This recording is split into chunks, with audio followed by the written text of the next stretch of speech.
One of the best Samsung mid-range phones ever is the Galaxy A51. Released in the end of 2019, the A51 is now 4 years old. Despite its age, there are many people who use this phone, and I have even seen some who still consider buying it. In this video I am going to give my opinion about this device and tell you if the A51 is still worth it in 2024. When it comes to the build quality, the A51 doesn't feel as premium since it is made of plastic. The front is glass, but the back and the frames are from plastic.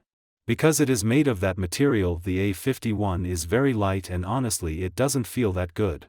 On the other hand, it has an upside since if you drop it the back won't crack because it isn't glass.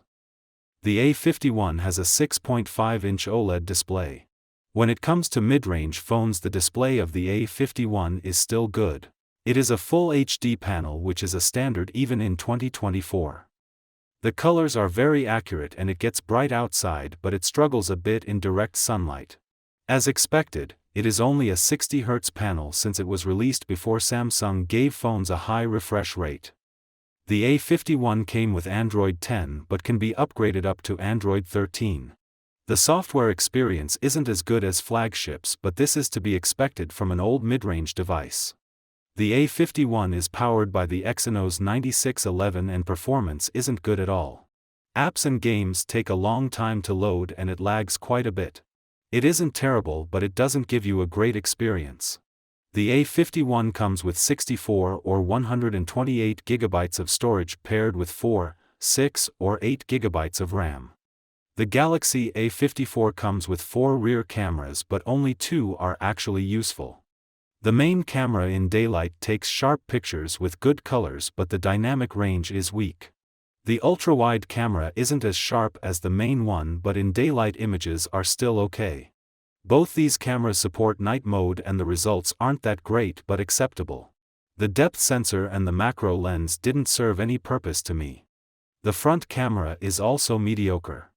Pictures aren't sharp and skin colors are nowhere near as accurate.